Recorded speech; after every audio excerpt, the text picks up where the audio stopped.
Hello दोस्तों, स्वागत है आपका सोशल नोट के चैनल पे। आइए देखते हैं वन लाइनर के रूप में कुछ प्रमुख तथ्य समाजशास्त्र से जुड़े हैं। तो स्वरूपात्मक संप्रदाय अथवा विशिष्ट आत्मक संप्रदाय से जुड़े प्रमुख समाजशास्त्री थे जॉर्ज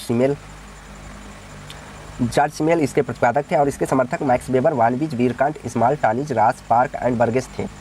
बोगल और लियोपोल्ड आदि थे। समन्वयात्मक संप्रदाय से के प्रतिपादक सोरोकिन थे और इनके समर्थक Durkheim, Hobhouse, Ginsberg, Hayes, Ward, MacIver एवं Page, Giddings, Bierstedt, Comte, Johnson, Gumplowicz आदि थे।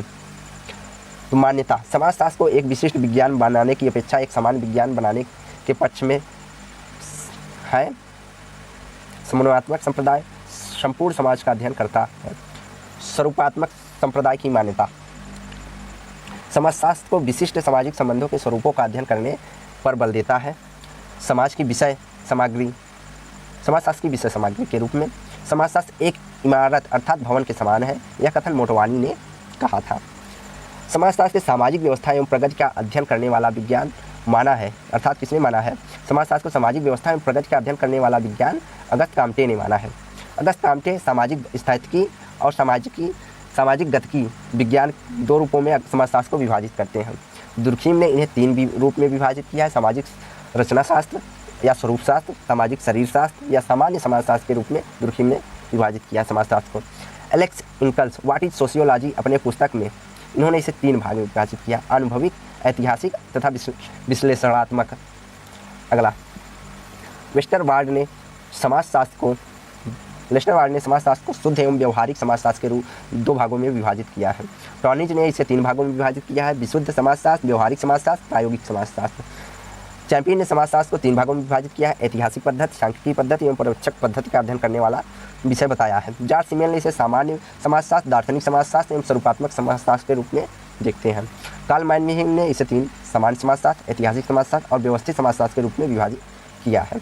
जिन्सबर्ग ने इसे चार रूपों में विभाजित किया है: सामाजिक रचनाशास्त्र, सामाजिक नियंत्रण और सामाजिक प्रक्रियाएं, सामाजिक विकार या व्याधिशास्त्र के रूप में बांटा है।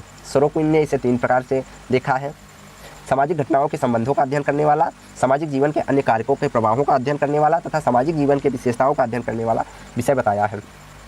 ड्यूटर एवं हर्ट ने सामाजिक विरासत का अध्ययन करने वाला, व्यक्तित्व और उसका विकास का अध्ययन करने वाला तथा सामाजिक प्रक्रियाओं का अध्ययन करने वाला शास्त्र बताया समाजशास्त्र को। अगला, जीमर, मैन और जोसेफ मेहर द्वारा इसे मानव समाज की विशेषताओं एवं प्रगति का अध्ययन करने वाला विज्ञान बताया गया, सामाजिक प्रथाओं एवं प्रगतियों का अध्ययन करने वाला बताया गया है। समाजशास्त्र की संरचना प्रकारों तथा सामाजिक दृढ़ता का अध्ययन करने वाला बताया गया है। तीसरा, मैकाइवर और पेज ने इसे सामाजिक संबंधों, सामाजिक अंतःक्रियाओं एवं संस्कृति आदि का अध्ययन करने के रूप में समाजशास्त्र को देखते हैं। योगेंद्र सिंह ने इसे दार्शनिक सिद्धांत, सांस्कृतिक सिद्धांत, संरचनात्मक सिद्धांत, द्वंद्वात्मक सिद्धांत आदि से संबंधित करके बताया है। समाजशास्त्र के विकास के महत्वपूर्ण तथ्य निम्नलिखित हैं। अमेरिका के येल विश्वविद्यालय में 1876 में सर्वप्रथम अध्ययन और अध्यापन के दृष्टिकोण से समाजशास्त्र को पढ़ाया गया। 1879 में शिकागो विश्वविद्यालय में पृथक विभाग के रूप में समाजशास्त्र विभाग शुरू हुआ। फ्रांस में यह 1889 और इंग्लैंड में 1907, भारत में 1919 में प्रारंभ किया गया समाजशास्त्र का अध्ययन अध्यापन। W. स्मॉल 1992 में अमेरिकी समाजशास्त्री परिषद की स्थापना की और 1995 में प्रमुख पत्रिका अमेरिका जर्नल ऑफ सोशियोलॉजी की नींव W. स्मॉल के द्वारा रखी गई। प्रमुख देश और उनके विचारक, आइए देखते हैं। तो अमेरिका से संबंधित विचारक गिडिंग्स, समनर, लेस्टरवार्ड, नाइनकी, रास, बर्गेस, सोरोकिन, मैकाइवर एवं पेज, आगमन, निमकाव एवं लुंडबर्ग, कुले, पार्सन्स तथा मर्टन आदि प्रमुख समाजशास्त्री अमेरिका से संबंधित थे। इंग्लैंड से संबंधित समाजशास्त्री स्पेंसर, चार्ल्स वुड मिल, हाबहाउस, वेस्टरमार्क, कार्ल मैनहीम, जिन्सबर्ग ये इंग्लैंड से संबंधित समाजशास्त्री हैं। फ्रांस से संबंधित काम्टे, दुर्खीम, टाडे, लिपले और गुरविच। हालांकि समाजशास्त्र का जन्म फ्रांस में हुआ, लेकिन उसका सर्वाधिक विकास अमेरिका में माना जाता है। तो Germany Simmel, Tonnies, Von Wiese, Vierkandt, Karl Marx, Max Weber आज जर्मनी से संबंधित प्रमुख समाजशास्त्री थे। पोलैंड में समाजशास्त्र का अध्यापन 1920 में, मिस्र में 1924, मैक्सिको में 1925 और स्वीडन में 1947 के अध्ययन अध्यापन का प्रारंभ हुआ। भारत में समाजशास्त्र का विकास एवं उससे संबंधित मुख्य तथ्य इस प्रकार हैं। सर्वप्रथम 1914 बम्बई विश्वविद्यालय में समाजशास्त्र का अर्थशास्त्र के साथ अध्ययन अध्यापन आरंभ किया गया था। बाद में 1919 में समाजशास्त्र विभाग की स्थापना ब्रिटिश समाजशास्त्री पैट्रिक गिडिंग्स की अध्यक्षता में हुई। सन 1917 में कोलकाता विश्वविद्यालय में डॉक्टर विजेंद्र सिंह की प्रयासों से अर्थशास्त्र के साथ समाजशास्त्र का अध्ययन अध्यापन शुरू किया गया। 1921 में डॉक्टर मुखर्जी लखनऊ विश्वविद्यालय में अर्थशास्त्र विभाग में समाजशास्त्र का अध्यापन शुरू किया। 1923 में मैसूर विश्वविद्यालय में दर्शन शास्त्र के साथ समाजशास्त्र अध्ययन अध्यापन शुरू किया गया और 1923 में आंध्र विश्वविद्यालय में इसे शुरुआत की गई। अगला 1930 में पूना विश्वविद्यालय में इरावती कर्वे की अध्यक्षता में समाजशास्त्र विभाग स्थापित किया गया। 1951 में पटना एवं इंदौर विश्वविद्यालय में समाजशास्त्र का अध्ययन अध्यापन शुरू हुआ।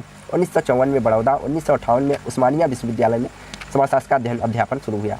1959 में दिल्ली विश्वविद्यालय में समाजशास्त्र की पढ़ाई शुरू की गई।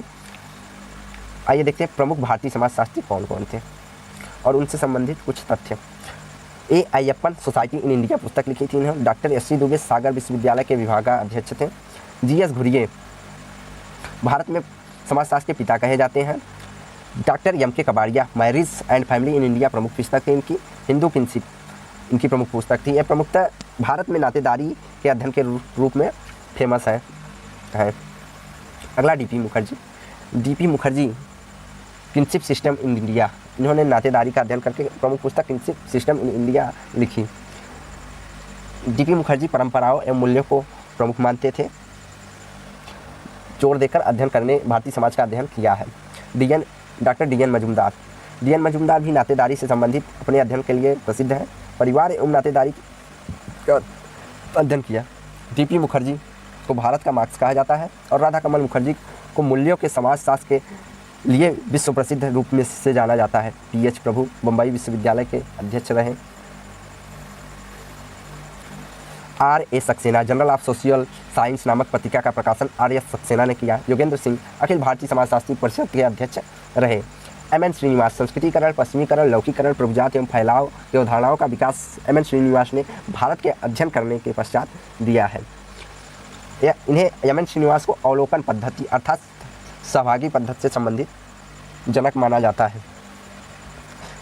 विजेंद्रनाथ शील भारत के समाजशास्त्र स्थापित करने में इनका भी प्रमुख योगदान था।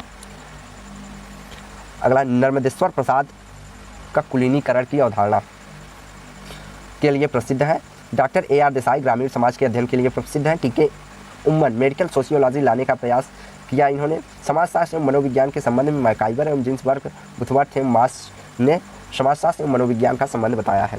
समाजशास्त्र मानव इतिहास से संबंध बानबुलो, हावर्ड, पालवार्थ, वीर स्ट्रीट, पैरटो ने इतिहास कुलीन तत्वों का कविस्तान एक प्रमुख कथन कहा है। समाजशास्त्र एवं अर्थशास्त्र से संबंध में अगस्टाम्टे, मिल, मार्क्स, समनर, तुर्कीम, पैरटो तथा बेबर और पार्सन तथा वीर स्ट्रीट ने प्रमुखता से बताया है। तो आज हम यहीं समाप्त करते हैं। तो वीडियो को लाइक, शेयर एंड सब्सक्राइब करें।